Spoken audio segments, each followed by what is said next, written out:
Hello दोस्तों, स्वागत है आपका अपने चैनल एग्जाम इज ऑन पे। तो एक बार फिर से मैं हाजिर हूँ 18 जुलाई 2020 के इंपॉर्टेंट इवेंट्स के साथ। आप वीडियो ध्यान से देखें क्योंकि वीडियो के लास्ट में आपको 2 क्वेश्चंस के जवाब देने हैं। आज का पहला क्वेश्चन देखते हैं। सीएपीएफ के nation wide tree plantation campaign को किसके द्वारा लॉन्च किया गया है? तो रिसेंटली अमित शाह जी ने सीएपीएफ के nation wide tree plantation campaign को लॉन्च किया है। सीएपीएफ मतलब सेंट्रल आर्म पुलिस फोर्सेस, ये होम मिनिस्ट्री के तहत कार्य करती है। रिसेंटली इसने nation wide tree plantation campaign run करने का फैसला किया था। इसके तहत सिर्फ जुलाई 2020 में 1.37 करोड़ ट्री लगाए जाएंगे ऑल ओवर कंट्री में। इस ट्री प्लांटेशन कैंपेन या ट्री प्लांटेशन ड्राइव को अमित शाह द्वारा लॉन्च किया गया है। और कहाँ से लॉन्च किया गया है? तो जो सीआरपीएफ का गुरुग्राम में कैंपस है, कहाँ पे? गुरुग्राम में सीआरपीएफ का कैंपस है, वहां से इसको लॉन्च किया गया है। देखिए, होम मिनिस्ट्री के तहत total 5 CAPF central arm police forces हैं, उन्हीं में से है एक सीआरपीएफ। सीआरपीएफ की बात करें, सेंट्रल रिजर्व पुलिस फोर्स, 1939 में स्थापना हुई थी। हेडक्वार्टर इसका न्यू दिल्ली में है। और एपी महेश्वरी, कौन? एपी महेश्वरी इसके डायरेक्टर जनरल हैं। और कभी आपसे पूछ लें कि सीआरपीएफ का मोटो क्या है, तो सेवा और निष्ठा सीआरपीएफ का मोटो है। नेक्स्ट क्वेश्चन है, इंटरनेशनल जस्टिस डे किस डेट को ऑब्जर्व किया जाता है? तो प्रत्येक वर्ष 17 जुलाई को इंटरनेशनल जस्टिस डे ऑब्जर्व किया जाता है। इसी को world day for international justice भी कहते हैं। ये 17 जुलाई को क्यों ऑब्जर्व किया जाता है? क्योंकि 17 जुलाई 1998 में रोम स्टैच्यू को अडॉप्ट किया गया था और उसी रोम स्टैच्यू के द्वारा 2002 में आईसीसी इंटरनेशनल क्रिमिनल कोर्ट की स्थापना की गई थी।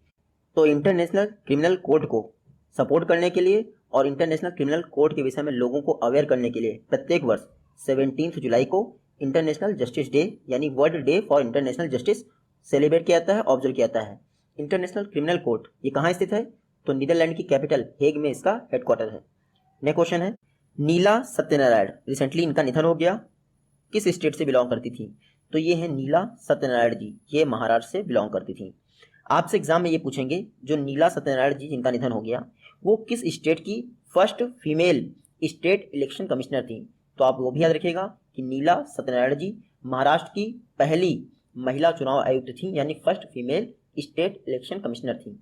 अगर एग्जाम में आपसे पूछे कि इंडिया की first female chief election commissioner कौन थी, तो वीएस रामा देवी इंडिया की first female chief election commissioner थी। तो आप याद रखिएगा, महाराष्ट्र की पहली फीमेल स्टेट इलेक्शन कमिश्नर कौन है? नीला सत्यनारायण। और ऑल ओवर इंडिया की पहली फीमेल इलेक्शन कमिश्नर कौन है? वीएस रामा देवी। आप दोनों का नाम याद रखिएगा। बात करते हैं महाराष्ट्र की।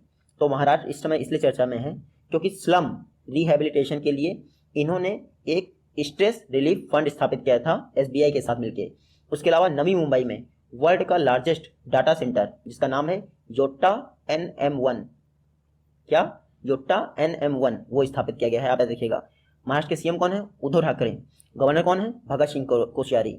और महाराष्ट्र स्टेट की फर्स्ट फीमेल इलेक्शन कमिश्नर नीला सत्यनारायण जी का निधन हो गया। नेक्स्ट क्वेश्चन है, नाबार्ड ने 44 लाख के प्रोजेक्ट को किस यूनियन टेरिटरी में लॉन्च किया है? तो रिसेंटली नाबार्ड ने अंडमान एंड निकोबार के लिए 44 लाख के प्रोजेक्ट को अनाउंसमेंट किया है।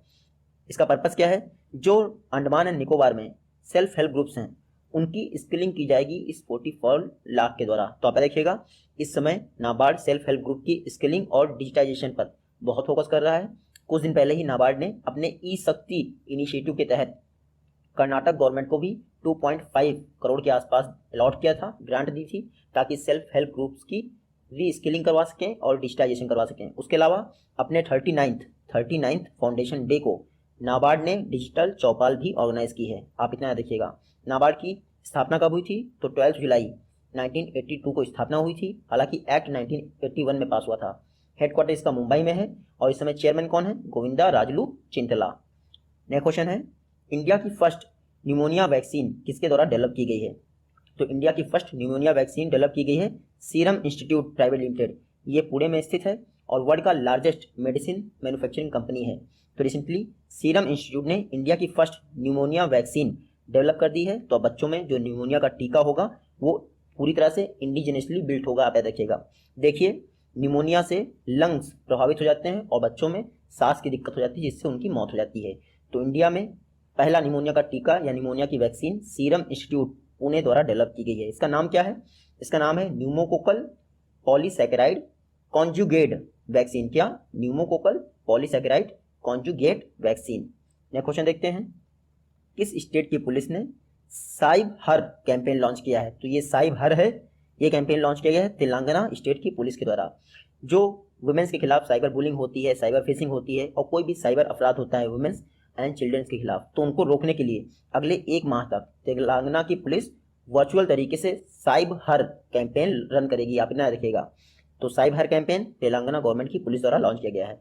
उसके अलावा तेलंगाना गवर्नमेंट ने कुछ दिन पहले ही एक TS वेदर नाम का मोबाइल ऐप लॉन्च किया था, रियल टाइम वेदर की मॉनिटरिंग के लिए TS वेदर ऐप लॉन्च किया था तेलंगाना गवर्नमेंट द्वारा। सीएम कौन है तेलंगाना के? के चंद्रशेखर राव। गवर्नर कौन है? तमिल साई सुंदरराजन। इसके अलावा जो तेलंगाना की कैपिटल हैदराबाद है, उसने एनवीडिया के साथ मिलकर इंडिया का फर्स्ट AI टेक्नोलॉजी सेंटर स्थापित किया है। इंडिया का first artificial intelligence technology centre स्थापित किया है IIT हैदराबाद ने एनवीडिया के साथ मिलकर। ये हम लोग पढ़ चुके हैं। नेक्स्ट क्वेश्चन है, किसने युवा इनिशिएटिव के लिए सैप इंडिया के साथ पार्टनरशिप की है? तो रिसेंटली यूनिसेफ ने, यूनाइटेड नेशंस चिल्ड्रन फंड ने अपने युवा इनिशिएटिव के तहत सैप इंडिया के साथ पार्टनरशिप की है। सैप इंडिया कहाँ की कंपनी है? जर्मनी की कंपनी है। आप सभी को पता है 2019 के लास्ट में यूनिसेफ ने ministry of women and child development के साथ मिलकर एक युवा इनिशिएटिव लॉन्च किया था। इसमें क्या होता था, जो यंग यूथ होते थे उनकी एम्प्लॉयबिलिटी को बूस्ट करने के लिए स्किलिंग की जाती थी। अब यूनिसेफ ने इस यूथ की स्किलिंग के लिए सैप इंडिया के साथ टाई अप कर लिया है। तो आप देखिएगा, यूनिसेफ ने युवाओं की स्किलिंग के लिए यानी यूथ की स्किलिंग के लिए सैप इंडिया के साथ टाई अप किया है अपने युवा इनिशिएटिव के तहत। और ये युवा initiative ministry of women and child development और यूनिसेफ का ज्वाइंट इनिशिएटिव है। यूनिसेफ की बात करें, यूनाइटेड नेशन चिल्ड्रंस फंड, स्थापना कब हुई थी? दिसंबर 1946 में। हेडक्वार्टर कहाँ है इसका? न्यूयॉर्क में। और हेड कौन है इसकी? तो हेनरिएटा एच फो FOE, हेनरिएटा एच फो इसकी हेड है। नेक्स्ट क्वेश्चन देखते हैं, दी तंगम बुक्स किस स्टेट के सीएम द्वारा लॉन्च की गई है? तो रिसेंटली अरुणाचल प्रदेश के सीएम पेमा खांडू जी ने दी तंगम्स बुक लॉन्च की है। देखिए, ये जो तंगम बुक है, इसमें अरुणाचल प्रदेश की एक क्रिटिकली इंडेंजर्ड ट्राइब है, उसके विषय में बताया गया है। तो रिसेंटली पेमा खांडू जी ने दी तंगम बुक्स को लॉन्च किया है, जो कि अरुणाचल प्रदेश के सीएम है। आप यह देखिएगा, देखिए यहाँ मैप में देख लीजिए, अरुणाचल प्रदेश, ईटानगर इसकी कैपिटल है। उसके अलावा आप हमेशा याद रखिएगा, जो ये त्रिपुरा है, जो 3 तरफ से बांग्लादेश से घिरा हुआ है, इसने रिसेंटली एक केर पूजा, क्या केर पूजा करके फेस्टिवल को रीस्टार्ट कर दिया है। काफ़ी समय से ये फेस्टिवल यहाँ नहीं होता था, अब त्रिपुरा गवर्नमेंट ने वापस से केर पूजा फेस्टिवल को स्टार्ट कर दिया है। तो आप इतना याद रखिएगा। त्रिपुरा के सीएम कौन है? बिप्लब कुमार देव। और यहाँ के गवर्नर कौन है? रमेश बैस जी। तो इन्होंने, त्रिपुरा गवर्नमेंट ने केर पूजा को लॉन्च कर दिया है और अरुणाचल प्रदेश के सीएम ने द तंगम बुक्स को लॉन्च किया है। तो दोनों आप याद रखेंगे। नेक्स्ट क्वेश्चन है, यूनिवर्सिटी ऑफ मैनचेस्टर के द्वारा डॉक्टरेट की उपाधि से किसको सम्मानित किया गया है? तो रिसेंटली मार्कस रैशफोर्ड को यूनिवर्सिटी ऑफ मैनचेस्टर ने डॉक्टरेट की उपाधि से सम्मानित किया है। ये हैं मार्कस रैशफोर्ड। देखिए, ये बहुत फेमस फुटबॉलर हैं, जो मैनचेस्टर का फुटबॉल क्लब है उसकी तरफ से ये फुटबॉल खेलते हैं। ये एक ब्रिटिश फुटबॉलर हैं, आप ये भी याद रखिएगा। इनके जो चाइल्ड पॉवर्टी के लिए किए गए काम हैं और चाइल्ड लेबर को रोकने के लिए जो भी काम किए गए हैं, उसके लिए इनको यूनिवर्सिटी ऑफ मैनचेस्टर ने डॉक्टरेट की उपाधि से सम्मानित किया है, मार्कस रैशफोर्ड। नेक्स्ट क्वेश्चन है, पोबा रिजर्व फॉरेस्ट ये किस इंडियन स्टेट में सिचुएटेड है? तो पोबा रिजर्व फॉरेस्ट असम में स्थित है। ये क्यों चर्चा में है? क्योंकि असम गवर्नमेंट ने अनाउंस किया है कि वो पोबा रिजर्व फॉरेस्ट को एक वाइल्ड लाइफ सेंचुरी में यानी वन्य जीव अभ्यारण्य के रूप में घोषित कर देगी, अनाउंस कर देगी। तो आप देखिएगा, पोबा रिजर्व फॉरेस्ट असम में स्थित है। असम की बात करें तो ये है मैप में असम। कुछ दिन पहले ही असम गवर्नमेंट ने जो Dehing Patkai wild life sanctuary है उसको नेशनल पार्क के रूप में अनाउंस कर दिया है। तो Dehing Patkai wild life sanctuary को भी आप याद रखेंगे, असम में ही है। उसके अलावा इंडिया का एकमात्र गोल्डन बाघ यानी गोल्डन टाइगर असम के काजीरंगा नेशनल पार्क में देखा गया है। तो काजीरंगा नेशनल पार्क भी असम में है। असम के सीएम कौन है? सर्बानंद सोनोवाल। गवर्नर कौन है? जगदीश मुखी। और वर्ल्ड का लार्जेस्ट रिवरिन आइलैंड यानी नदी द्वीप जिसका नाम है माजुली द्वीप, वो असम में ही है, ब्रह्मपुत्र नदी में। तो आप ये भी याद रखिएगा। उसके अलावा असम के कुछ नेशनल पार्क जैसे पवितोरा नेशनल पार्क, मानस नेशनल पार्क, ये सब बहुत फेमस हैं, आप ये भी याद रखिएगा। नेक्स्ट क्वेश्चन है, किस पब्लिक सेक्टर अंडरटेकिंग ने NIIF के साथ पार्टनरशिप की है सस्टेनेबल एनर्जी इंफ्रास्ट्रक्चर डेवलपमेंट के लिए? तो recently NTPC national thermal power corporation ने NIIF के साथ पार्टनरशिप की है सस्टेनेबल एनर्जी इंफ्रास्ट्रक्चर डेवलपमेंट के लिए। NIIF क्या है? National investment and infrastructure fund, ministry of finance के तहत आता है। रिसेंटली NTPC लिमिटेड ने इसके साथ पार्टनरशिप की है ताकि एनर्जी कंजर्वेशन वाले इंफ्रास्ट्रक्चर प्रोजेक्ट पर साथ मिलकर काम किया जा सके। आप याद रखिएगा, NTPC को कुछ दिन पहले ही CII-ITC सस्टेनेबिलिटी अवार्ड से भी सम्मानित किया गया था, ये मैंने आपको पढ़ाया था। NTPC की बात करें, national thermal power corporation limited, 1975 में स्थापना हुई थी। हेडक्वार्टर न्यू दिल्ली में है और चेयरमैन और मैनेजिंग डायरेक्टर कौन है? गुरदीप सिंह। वहीं बात करते हैं national investment and infrastructure fund की, आप यहाँ फुल फॉर्म देख सकते हैं। इसकी स्थापना कब की गई थी? 2015 में। इसमें 49% गवर्नमेंट ऑफ इंडिया के शेयर हैं और 51% प्राइवेट सेक्टर के शेयर हैं। कोशिश की गई थी कि 40,000 करोड़ का ये इन्वेस्टमेंट और इंफ्रास्ट्रक्चर फंड स्थापित किया जाएगा और इसका यूज़ जो बड़े बड़े इंफ्रास्ट्रक्चर प्रोजेक्ट होते हैं उसके लिए किया जाएगा। इसके CEO और MD कौन है? सुजय बोस, आप इनका नाम याद रखिएगा। और इसकी जो गवर्निंग काउंसिल होती है NIIF की, उसके चेयरमैन हमेशा फाइनेंस मिनिस्टर होते हैं। नेक्स्ट क्वेश्चन है, डकार यूथ ओलंपिक गेम्स ये किस वर्ष के लिए पोस्टपोन कर दिए गए हैं? तो डकार यूथ ओलंपिक 2022 में होने थे, अब इनको पोस्टपोन कर दिया गया है। 2026 में डकार यूथ ओलंपिक होंगे, आप याद रखिएगा। आप सभी को पता है 2020 वाले जो टोक्यो ओलंपिक थे उनको पोस्टपोन कर दिया गया है 2021 के लिए, तो उसके लिए तैयारी के लिए टाइम मिल जाएगा। और इस समय कोरोना वायरस अफ्रीका में बहुत तेज़ी से फैल रहा है, इसलिए जो वेस्ट अफ्रीका की कंट्री है सेनेगल, उसकी गवर्नमेंट ने और इंटरनेशनल ओलंपिक कमेटी ने ये फैसला किया है कि जो डकार ओलंपिक हैं, डकार सेनेगल की कैपिटल है, तो जो डकार ओलंपिक 2022 में होने थे उनको पोस्टपोन करके 2026 में कर दिया जाएगा। तो आप देखिएगा, डकार यूथ ओलंपिक 2026 में होंगे और ये सेनेगल की कैपिटल डकार में होने थे। बात करते हैं IOC की। इसकी जो हेडक्वार्टर बिल्डिंग है जिसका नाम है ओलंपिक हाउस, कहाँ स्थित है? लुसाने, स्विट्जरलैंड में। उसको कुछ दिन पहले ही United State green building council award मिला था, ये मैंने आपको पढ़ाया था। उसके अलावा वर्ल्ड की फर्स्ट इंटरनेशनल बॉडी की हेडक्वार्टर है जिसको लीड सर्टिफिकेट भी मिला है उसको, तो आप ये भी याद रखिएगा। IOC की बात करें, 1894 में स्थापना हुई थी। हेडक्वार्टर इसका लुसाने, स्विट्जरलैंड में है। ओलंपिक हाउस आप याद रखिएगा। और इसके प्रेसिडेंट कौन है? Thomas Bach. नया क्वेश्चन देखते हैं, Gwen Eiffel press freedom award 2020 से किसे सम्मानित किया गया है?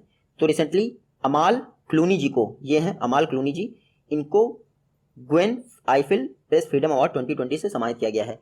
प्रेस फ्रीडम के लिए इन्होंने बहुत बड़ी लंबी लड़ाई लड़ी है, कई बार जेल भी गई हैं, और फिर भी इन्होंने फेयर जर्नलिज्म और प्रेस फ्रीडम को ही प्रमोट किया है, इसीलिए Gwen Eiffel press freedom award 2020 से इनको सम्मानित किया गया है। ये Gwen Eiffel press freedom award देता कौन है? तो CPJ यानी कि कमेटी टू प्रोटेक्ट जर्नलिज्म, इसके द्वारा प्रत्येक वर्ष Gwen Eiffel press freedom award दिया जाता है। ये कहाँ स्थित है? न्यूयॉर्क स्थित एक नॉन गवर्नमेंट ऑर्गेनाइजेशन है, आप याद रखिएगा। तो अमाल क्लूनी को प्रेस फ्रीडम अवार्ड दिया गया है 2020 का।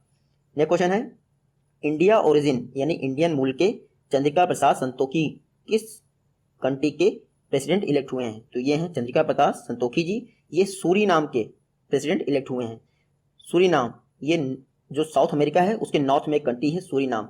आप यहाँ कैपिटल देख लीजिए इसकी, परामारिबो। तो सूरीनाम के प्रेसिडेंट इलेक्ट हुए हैं चंद्रिका प्रसाद संतोखी, इनको चान के नाम से भी जानते हैं, चान, CHAN।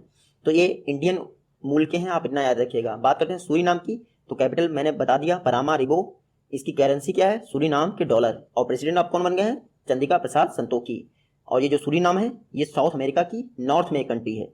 नेक्स्ट क्वेश्चन है, कोचिन शिपयार्ड लिमिटेड ने वर्ल्ड के first fully automatic electric vessel के डेवलपमेंट के लिए किस कंट्री के साथ पार्टनरशिप की है? तो कोचिन शिपयार्ड लिमिटेड नॉर्वे के साथ मिलकर वर्ल्ड का पहला fully automatic electric vessel develop करेगा। वेसल जो पानी के जहाज होते हैं, हमारी नेवी द्वारा और कोस्ट गार्ड द्वारा यूज़ किए जाते हैं पेट्रोलिंग के लिए। ये वर्ल्ड का फर्स्ट इलेक्ट्रिक वेसल नॉर्वे और कोचिन शिपयार्ड लिमिटेड मिलकर बनाएंगे। नॉर्वे गवर्नमेंट की एक कंपनी है आस्को मैरीटाइम, ASKO।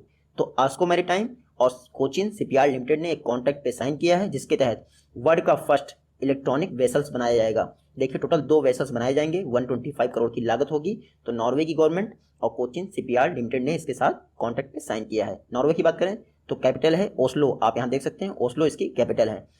प्राइम मिनिस्टर कौन है? तो एर्ना सोलबर्ग इसकी प्राइम मिनिस्टर है। और करेंसी क्या है? Norwegian krone, Norwegian krone. Next question देखते हैं, इंडिया ने साइंटिफिक कोऑपरेशन एग्रीमेंट को अगले 5 वर्ष तक किसके लिए रिन्यू कर दिया है? तो रिसेंटली इंडिया ने EU के साथ अपने साइंटिफिक कोऑपरेशन एग्रीमेंट को अगले 5 वर्ष के लिए रिन्यू कर दिया है। मई 2020 में ये साइंटिफिक कोऑपरेशन एग्रीमेंट समाप्त हो गया था। ये साइन कब किया गया था? तो 2001 में साइन किया गया था इंडिया और EU के बीच साइंटिफिक कोऑपरेशन पर एग्रीमेंट मई 2020 में समाप्त हो गया था, अब वापस रिन्यू कर दिया गया है अगले 5 वर्ष के लिए। तो आप याद रखिएगा, रिसेंटली कुछ दिन पहले ही इंडिया और यूरोपियन यूनियन की 5th वर्चुअल कॉन्फ्रेंस हुई, सॉरी 15th वर्चुअल कॉन्फ्रेंस हुई, उसी में इस साइंटिफिक कोऑपरेशन एग्रीमेंट को अगले 5 वर्ष के लिए रिन्यू कर दिया गया है। बात करते हैं यूरोपियन यूनियन की। 1993 में मास्ट्रिच की ट्रीटी द्वारा इसकी स्थापना हुई थी। 27 मेंबर हैं, पहले 28 थे, बाद में ब्रिटेन बाहर हो गया है अभी रिसेंटली, तो अब 27 मेंबर हैं। यूरोपियन यूनियन का हेडक्वार्टर ब्रसेल्स में है और इसकी फर्स्ट फीमेल प्रेसिडेंट कौन है? Ursula von der Leyen. तो आप इतना याद रखिएगा। नेक्स्ट क्वेश्चन है, इंडिया ने फर्स्ट टाइम ड्राई चिलीज को रेलवे के द्वारा किस कंट्री को एक्सपोर्ट किया है? तो पहली बार ऐसा हुआ है कि जब ड्राई चिलीज को यानी सूखी मिर्च को इंडिया ने रेलवे के द्वारा एक्सपोर्ट किया है किसी और कंट्री को, तो बांग्लादेश फर्स्ट कंट्री है जिसको इंडिया ने क्रॉस बॉर्डर रेलवे के द्वारा ड्राई चिलीज को एक्सपोर्ट किया है। टोटल 384 टन ड्राई चिलीज को बांग्लादेश को भेजा गया। कहाँ से? आंध्र प्रदेश के गुंटूर जिले से। तो आप ये नोट कर लीजिएगा, आंध्र प्रदेश के गुंटूर जिले से रेलवे द्वारा बांग्लादेश के बेनापोल को 384 टन सूखी मिर्च भेजी गई है। इससे फायदा क्या हुआ है? जो पहले इंडिया को लागत आती थी 1 टन मिर्च पर, वो 7000 रुपीज़ के आसपास आती थी, लेकिन रेलवे द्वारा भेजा गया तो लगभग 4600 के आसपास लागत आई है। तो आप याद रखिएगा, इंडिया के इतिहास में पहली बार रेलवे द्वारा ड्राई चिली को एक्सपोर्ट किया गया है बांग्लादेश को। तो आप इतना याद रखिएगा। बांग्लादेश की कैपिटल क्या है? ढाका। करेंसी क्या है? टका। पीएम कौन है बांग्लादेश की? तो शेख हसीना। और प्रेसिडेंट कौन है? अब्दुल हामिद। नेक्स्ट क्वेश्चन देखते हैं, एचसीएल टेक्नोलॉजीज की नई चेयरमैन कौन अपॉइंट हुई हैं? तो रिसेंटली रोशनी नाडर मल्होत्रा एचसीएल टेक्नोलॉजीज की नई चेयरमैन अपॉइंट हुई हैं। रोशनी नाडर मल्होत्रा ये शिव नाडर की पुत्री हैं यानी बेटी। अभी तक शिव नाडर एचसीएल टेक्नोलॉजीज के चेयरमैन थे, अभी रिटायर हो रहे हैं और इन्होंने अपनी बेटी रोशनी नाडर मल्होत्रा, इनके पति का सरनेम है, तो रोशनी नाडर को एचसीएल टेक्नोलॉजीज का नया चेयरमैन बना दिया है।